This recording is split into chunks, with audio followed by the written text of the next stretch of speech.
दोस्तों, आप में से कितने लोग ये मानते हो कि आप सक्सेसफुल रहे हो लाइफ में? आपको लाइफ में सब सब कुछ मिला। आपने थोड़ी हेर फेर की, लाइफ बिल्कुल ऑनेस्ट नहीं थी, लेकिन आपने सक्सेसफुल रहा। और लाइफ को चलाने के लिए थोड़ा बहुत झूठ, हेरा फेरी ये चलती ही है। इसके बिना आप लाइफ में सक्सेसफुल नहीं हो सकते। और आप कहते हो यस, मैंने इतना कमा लिया जो मैंने अच्छी लाइफ की। तो जब मैं ऐसे लोग ये पूछता हूँ तो 98% लोग कहते हैं कि यस, मैंने थोड़ा झूठ बोल के ये कमा लिया। और ईमानदार आदमी जो है हमेशा सफ़र करता है। अब ये बात अगर आप उसको मैं आपको अच्छे से समझाऊं तो आप ऐसे समझो कि लाइफ ने जब अपने गॉड को ने आपको लाइफ दी, समझो आपको 100 यूनिट का आपको क्रेडिट मिलना चाहिए था। वो आपको खुशियाँ, 100 यूनिट खुशियाँ आपको एंजॉय करनी थी। लेकिन जब आपने अनएथिकल बिहेवियर से पैसा कमाना शुरू किया, बेईमानी करनी शुरू की, थोड़ी चालबाजी करनी शुरू की, तो वो आपको 100 से घट के 80 हो गई, 70 हो गई। डिपेंड करता है आपने किस तरह की चीटिंग की। अब आपको लगा मैंने तो इतना किया और मुझे इतना मिल गया, तो ये तो मुझे बहुत अच्छा मिलेगा और ये रास्ता अच्छा रास्ता है। लेकिन नहीं, क्योंकि आप डिजर्व करते थे 100 के, आपके बिहेवियर की वजह से आपको 80 मिला। वो कट हो गए आपके मार्क्स, जो आपको पता नहीं है। क्योंकि सरकार, गवर्नमेंट जो है वो आपको सब कुछ बताती है, लेकिन जो भगवान है वो आपको कुछ बताता नहीं है। वो उनके पास कॉन्फिडेंशियल होता है, आपको पता भी नहीं चलेगा। लेकिन आपके मार्क्स कट हो रहे हैं, आप उससे बेहतर लाइफ डिजर्व करते थे।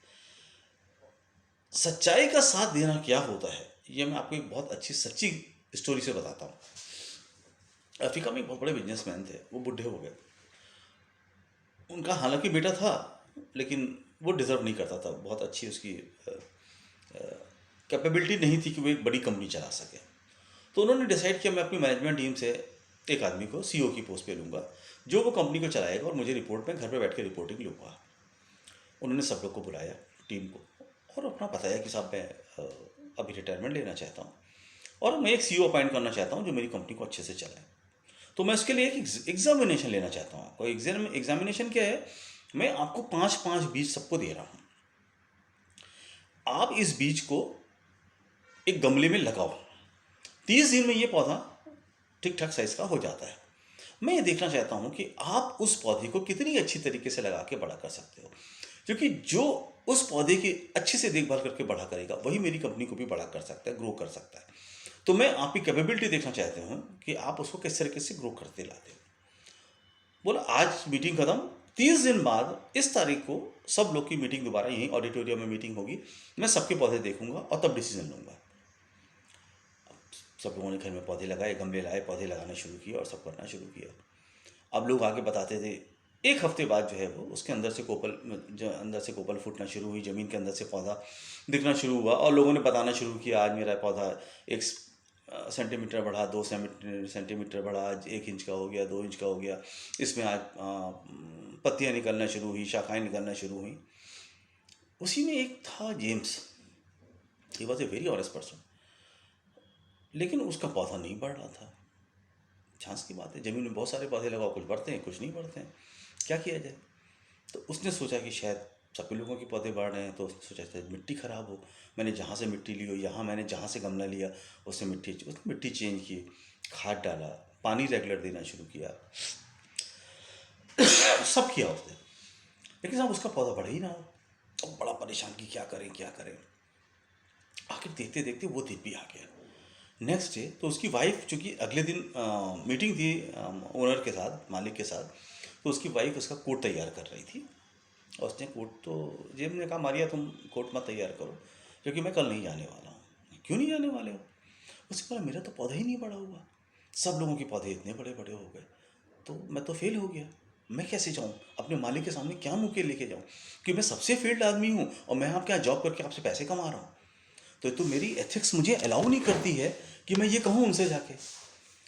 तो ठीक है, ये बात तो सही है। लेकिन उसने बोला देखो, हमेशा इंसान को सच के साथ रहना चाहिए। तुम सच के साथ रहो, तुम्हारा पौधा बड़ा हुआ या नहीं हुआ डजेंट मैटर।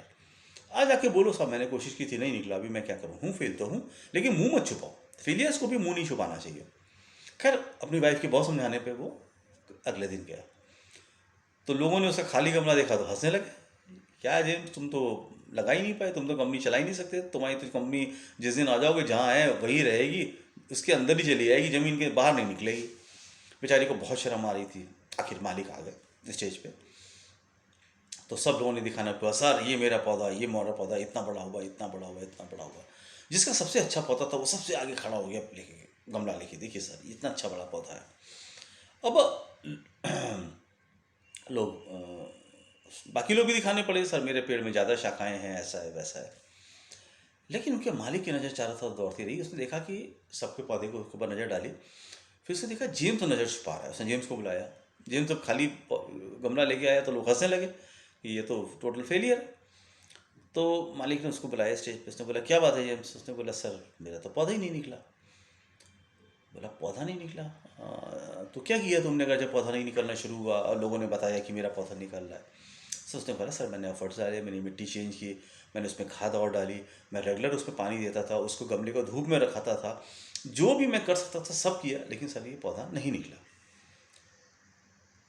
लोग हंस रहे थे। तो उसके मालिक ने उसको कुर्सी पे बैठाया। उसने बोला और अनाउंस किया, James is my next CEO, कल से ये सीईओ की कुर्सी पे बैठ रहा है।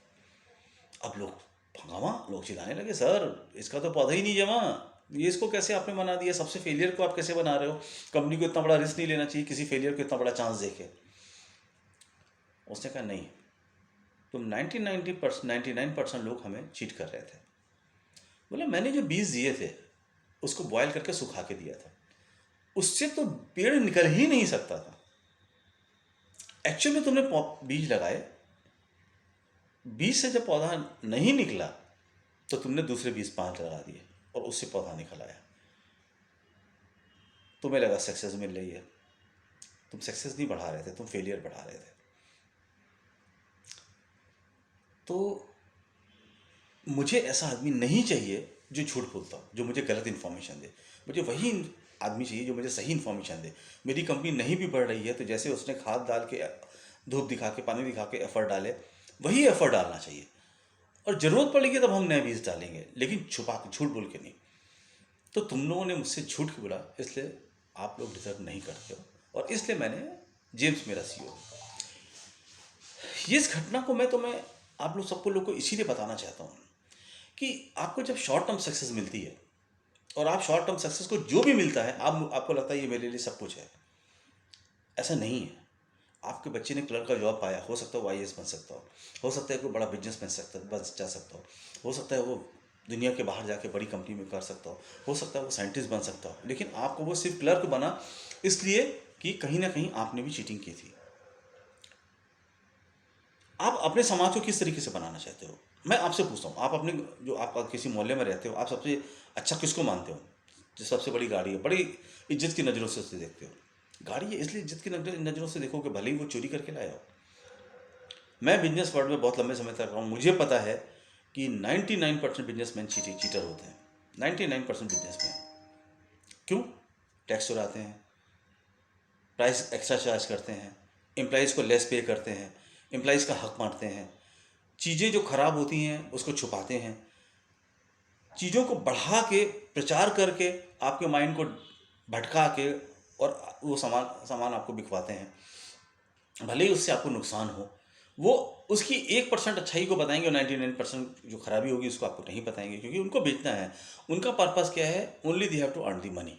उनको सिर्फ पैसा कमाना है, वो उनका उद्देश्य है।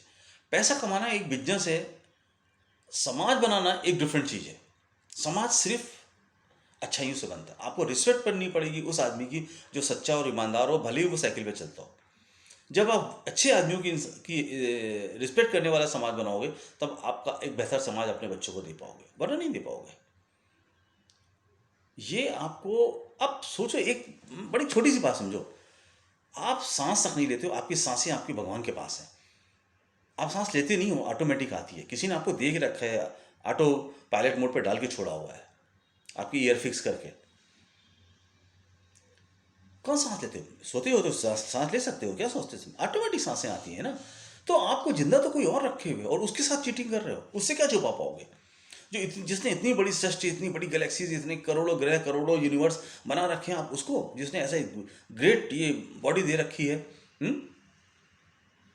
वो उससे उसको चीटिंग करके आप क्या उससे क्या करोगे? और सबसे बड़ी चीज़ ये, आप अपने समाज को क्या देना चाहते हो? देखो, अगर बड़ी गाड़ी, बड़ा बंगला अगर क्राइटेरिया बनाओगे, तो लोग उसी को कमाने के लिए पैसे कमाएँगे, चाहे वो चोरी से कराएँ, बेईमानी से कराएँ, डाका डाल के कराएँ, कमाएँ, कैसे भी कमाएँगे। तो आपका समाज बेहतर समाज नहीं बन पाएगा। अगर आप बेहतर समाज बनाना चाहते हो, ऐसा समाज जहाँ जो रहने योग्य हो, जहाँ खुशियाँ बिखेरता हो, जहाँ लोग खुशी से रहते हों, तो वो खुशी, क्या गरीब नहीं हँसता है? गरीब ज़्यादा हँसता है, क्योंकि उसके पास खोने के लिए कुछ होता ही नहीं है। जितना ज़्यादा आप कमा लेते हो, और ज़्यादा कमाने और खोने के डर से आप हंसना भूल जाते हो, मुस्कुराना भूल जाते हो। यही तो प्रॉब्लम है, इसको आपको अंडरस्टैंड करना पड़ेगा। आप अच्छा, आज हमारा कोई भी चीज़ ले लो, गवर्नमेंट ले लो, गवर्नमेंट एम्प्लॉयज़ ले लो, डॉक्टर ले लो, इंजीनियर ले लो, हर आदमी चीटिंग करके पैसा कमा रहा है। इंसानियत का साथ कोई देता नहीं है। तो कैसा समाज बन रहा है ये समझो। और एक चीज़ मैं बताऊं, आप पढ़े, मनुस्मृति, वेद, ये सब हिंदू धर्म की बात करते हो, बड़ा सीधा सा फंडामेंटल बता दूं, 4 युग हैं। सतयुग सबसे लंबा था, 17.98 लाख का, करीब 18 लाख का, 18 लाख साल का था। उसके बाद द्वापर, सॉरी, उसके बाद त्रेता, जो करीब करीब 13 लाख साल का था। फिर द्वापर जो 8 साढ़े 8 लाख साल का था। और कलयुग सबसे छोटा, 4 साढ़े 4 लाख का। इसलिए कि आप डिजर्व कर ही नहीं रहे हो। भगवान ने सबको 100 साल की उम्र दे रखी थी। इन्हीं चीटिंग, इन्हीं गलत तरीकों की वजह से आज आप 60 और 80 के बीच में 80% पॉपुलेशन खत्म हो जाती है। 90 और 100 तो लोग अचीव ही नहीं कर पाते हैं। क्यों? वो आपका रिड्यूस करता जा रहा है। जैसे जैसे आप करप्ट होते जा रहे हो, वो आपकी लाइफ रिड्यूस करता चला जा रहा है। जैसे जैसे ये समाज करप्ट होता जाएगा, वो कलयुग की लाइफ छोटा करता चला जाएगा। सतयुग में रहोगे तब 18 लाख साल तक ये युग चलेगा, और लोग चलेंगे जहाँ 200 300 साल तक की आयु के साथ लोग चलते थे। 100 120 150 तो कॉमन आयु हुआ करती थी आम आदमी की। ये साहब, इस बात को समझो, ये लाइफ बहुत बड़ी है, ये जीवन बहुत बड़ा है, आप इस ब्रह्मांड में एग्जिस्ट करते हो। ये इस चीज़ को समझो। और लाइफ को जितनी कैजुअली जानवरों की तरह आपने जो अपनी स्थिति कर रखी है, उसको मत करो। एक बेहतरीन समाज बनाओ, दुनिया में आगे बढ़ो, नई दुनिया की खोज करो, भगवान के पास जाने के रास्ते ढूंढो कि कैसे मैं भगवान को टच कर सकता हूँ एलाइव, कैसे मैं भगवान से बात कर सकता हूँ एलाइव, कैसे मैं दूसरी धरती पर स्विच कर सकता हूँ एलाइव। ये लाइफ का पर्पस होना चाहिए, ना कि ये कि मैं आज चोरी करके 2 पैसे कमा के पिज्ज़ा खा के आता हूँ। शर्म करो इस लाइफ पे, और इस देश की लाइफ को बेहतर बनाओ। हिंदू हो, हिंदू समाज से हो, मैं सिर्फ हिंदू की बात नहीं करता, हिंदू मुस्लिम सिख ईसाई सब, मतलब आप हिंदुस्तान के हो। जो इसने इस हिंदुस्तान की धरती की मिट्टी की रोटी खा ली, वो सारा ग्रेट हो गया। तो इस ग्रेटनेस को मत छोड़ो। आप सब धर्म, सब जाति, सब कास्ट, सब जगह के लोग एक ही मिट्टी को से पे जो जन्मी रोटी, एक ही मिट्टी से जन्म लेते हो, एक ही मिट्टी से जन्मी रोटी को खाते हो। आप सब एक ही हो, सबके ब्लड एक ही है, सबका शरीर एक ही है। सब मिल के इस धरती को यूनाइट करो, इस समाज को बेहतर बनाओ।